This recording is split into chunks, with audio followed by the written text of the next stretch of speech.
So further we are going to deal with next question, which is question number 13. Again, one of the NCERT examples, solved one, illustration one.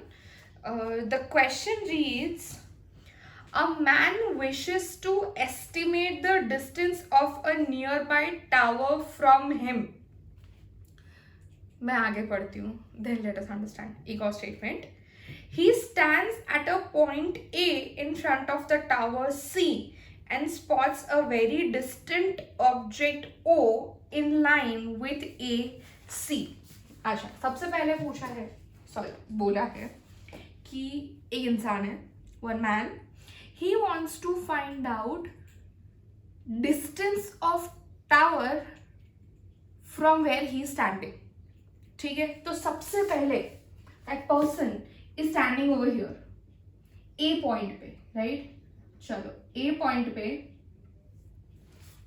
somebody standing and that person wants to find out कि tower का distance कितना है. अच्छा, A point, उसके ही ऊपर tower तक का point है C, और A पॉइंट से खड़े रह के टावर की लाइन पे ये इंसान को बहुत दूर एक ऑब्जेक्ट O दिख रहा है. He stands at a point A here in front of the tower C, tower C के सामने, and spots a very distant object O दिख रहा है, distant object O in line with AC, A से C तक in line with AC, मतलब यही line में बहुत दूर कुछ तो ऑब्जेक्ट O दिया गया है. This is what is given to us. पता चला, मतलब ये दो स्टेटमेंट पढ़ के ऐसा पता चलता है कि जो भी इंसान पॉइंट A पे खड़ा है उसको टावर का डिस्टेंस फाइंड करना है, राइट? मतलब हम ऐसा समझेंगे कि हॉरिजॉन्टल डिस्टेंस फाइंड करना है, बट वो कहाँ खड़ा है वो मैटर करता है. अभी वो वहीं खड़ा है तो वहां से टावर का डिस्टेंस क्या है? टावर का डिस्टेंस नहीं है, फिर वो हाइट हो जाता है. पता चला? Clear? Okay. Further, he then walks perpendicular to AC up to B, a distance of 100 meters, and looks at O and C again. चलो, अभी ये भाई साहब क्या कर रहे हैं? A पॉइंट जहां पे वो खड़े थे और A पॉइंट से C पॉइंट तक जहां उन्होंने पहले देखा और फिर O तक देखा. ठीक है, ये O ना एक्चुअली बहुत बाहर है, बोर्ड के बाहर, वॉल के बाहर, फ्लोर के बाहर, बहुत बाहर. ठीक है, क्योंकि डिस्टेंट बोला गया है. चलो, तो ये भाई साहब यहां से निकल के, ये जैसे इंक गिर रही है ना, ये भाई साहब से बहन जी लग रहे हैं with spikes, but let's not focus there. ये भाई साहब ए से निकल के बी डिस्टेंस तक आ रहे हैं, राइट? ये बी यहाँ पे, ये ऐसे कैसे पता चला? क्वेश्चन में लिखा है परपेंडिकुलर टू ए सी. ये साइड भी ड्रॉ करोगे तो भी चलेगा, ज्यादा फर्क नहीं पड़ता. Basically it is going to come perpendicular. Clear? या तो यहाँ या तो यहाँ, यू फ्रॉम दिस वे. चलो, तो वो ए सी से परपेंडिकुलर बी डिस्टेंस तक ये भाई साहब चल के आ रहे हैं, और ये जितना भी डिस्टेंस है that is giving to us 100 metres in question only. तो अब भाई साहब कहाँ पहुंच रहे हैं? देखो यहाँ पे भाई साहब भी दिख रहे हैं. ठीक है, दोनों इंसान सेम है, और वहां से उठ के यहाँ पे आ गए. क्लियर? चलो, और अब वो सबसे पहले ऑब्जर्व करेंगे यहां से खड़े खड़े C, and second he is going to observe यहां से खड़े खड़े डिस्टेंट ऑब्जेक्ट O. ठीक है, तो उन्होंने ऑब्जर्व क्या किया? खो गया क्वेश्चन मेरा.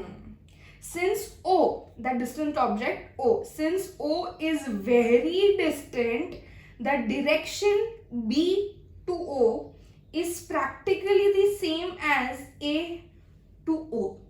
मतलब वो O जो है ना, वो इतना दूर है से जग से बाहर है कि B से O तक जाए या A से O तक जाए, दोनों का डिस्टेंस सेम ही दिख रहा है हमें. ठीक है, सेम ही दिख रहा है. So this is somewhere we understand कि पैरेलल्स अंडरस्टैंड कर रहे हैं हम. कैसे? मेरे प्रीवियस वीडियोस में आप लोगों ने देखा होगा, हमने वो एक्सपेरिमेंट किया था पेन रख के. अगर हम ये आंख से देख रहे हैं एंड साइमल्टेनियसली बाद में हम ये आंख से देख रहे हैं, तो पेन वही है, उसका बैकग्राउंड शिफ्ट हो रहा है. पता चला? So this appears to be shifting, actually it is not shifting, और वो जो एंगल से शिफ्ट हो रहा है that angle is known as parallax. Clear? ये मैंने याद करवा लिया. अब हम आगे बढ़ेंगे. But अच्छा, sentence I'm starting again. Since O is very distant, the direction BO is practically the same as AO, but he finds the line of sight of C shifted from the original line of sight by an angle theta which is 40 degree known as parallax. मतलब B से O तक या A से O तक practically एक ही line दिख रहा है हमें, ठीक है, बट पैरेलैक्स कहाँ पे आया? ओरिजिनल लाइन ऑफ साइट, मतलब यहाँ से वो देख रहा था O तक, या यहाँ से वो O तक देख रहा था, फिर वो वहां से देखते देखते C तक आया. तो जब वो B से O देख रहा है और फिर वो B से C देख रहा है, उसको पैरेलैक्स मिल रहा है theta is equal to 40 degree. उसको पैरेलैक्स दिख रहा है theta is equal to 40 degree. I am going to read it again so you will understand it. He finds the line of sight of C. Line of sight of C यहां से देख रहा है, मतलब ये C की तरफ देख रहा है, तो this is line of sight of C is shifted from the original line of sight by an angle theta which is 40. तो ओरिजिनली वो यहाँ पे देख रहा था, फिर वो यहाँ पे देखने लगा, तो ये जो लाइन है वो ओरिजिनल लाइन से कितना शिफ्ट हुआ? थीटा जितना शिफ्ट हुआ. So theta is 40 degree. Clear everyone? And this theta is known as parallax. ऐसा ब्रैकेट में दे दिया है. Estimate the distance of the tower C from his original position A. Tower का डिस्टेंस ही चाहिए, पर कहाँ से चाहिए? ओरिजिनल पोजीशन A से चाहिए. ये भाई साहब जो पहले यहाँ पे थे, जो बहन जी जैसे दिख रहे थे, पर थे भाई साहब की, जोक्स अपार्ट. तो हमें A से ही C तक का डिस्टेंस चाहिए. क्लियर? अच्छा, जब लास्ट टाइम हम ये पैरेलैक्स खेल रहे थे ना, तो मैंने बोला था कि ये ऐसा जो Z ट्रांसफॉर्मेशन जैसा तो होता है ना, जो अगर यहाँ पे थीटा है तो यहाँ पे भी थीटा आएगा, उसको ऑल्टरनेट एंगल्स कहते हैं. ये वीडियो बनाने से पहले I just got it. So this is also theta. अरे हम ऐसा नहीं करते अगर दो पैरेलल लाइन्स है, राइट? एक मिनट ना, let me make it parallel. दो पैरेलल लाइन्स है और उसको क्रॉस करता हुआ एक लाइन है, तो ये एंगल और एक मिनट Z का है, हाँ ये ओके, सॉरी माय बैड. ये एंगल और ये एंगल सेम है, राइट? तो जैसे कि ये दो पैरेलल लाइन्स है और ये लाइन उसको क्रॉस कर रहा है, तो ये एंगल और ये एंगल सेम है. तो Z ट्रांसफॉर्मेशन वाले Z ट्रांसफॉर्मेशन वाले जो ऑपोजिट एंगल्स होते हैं उसको हम ऑल्टरनेट एंगल्स बोलते हैं, राइट? तो ये Z उल्टा है पर Z तो है, राइट? तो ये दो जो ऑपोजिट एंगल्स है Z में गिरते हुए, that is known as alternate angles. Clear? Okay. तो हमारे पास अब सब कुछ है ट्रिग्नोमेट्री लगाने के लिए.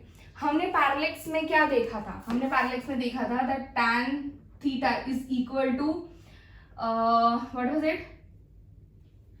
tan theta is equal to basic opposite upon adjacent. चलो, ये है राइट एंगल ट्राइंगल, ये है राइट एंगल ट्राइंगल, ये है राइट एंगल ट्राइंगल, ये अपना थीटा है. क्लियर? ऑल्टरनेट एंगल से यहाँ पे थीटा आ गया. अच्छा, tan theta is equal to opposite upon adjacent. tan theta is equal to opposite upon adjacent. Opposite is AB, adjacent is AC. So this is AB upon AC. Okay, क्या ढूंढना है? A C ढूंढना है. तो A C is equal to, it is A B upon tan theta. अभी substitute करेंगे, नामकरण हो चुका है, सब्स्टिट्यूट करना है.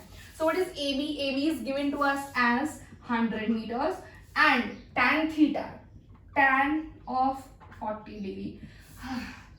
ये तो सारा कभी पढ़ा ही नहीं अब तक, राइट? पढ़ोगे इवेंचुअली, मैथ्स में भी पढ़ोगे 11th स्टैंडर्ड में. और जैसे जैसे आगे आगे बढ़ते जाओगे फिजिक्स में, तो एंगल्स कैसे कैलकुलेट करने हैं या कैसे ढूंढने हैं लॉग टेबल में, ये भी सिखाया जाएगा. प्रॉम्प्टली अभी नहीं करना है, फर्दर यू विल अंडरस्टैंड. तो अभी के लिए tan 40 is 0.8391. So 100 upon 0.8391. Clear? So this ends up getting approximately 119 meters. तो टावर की हाइट कितनी हो गई?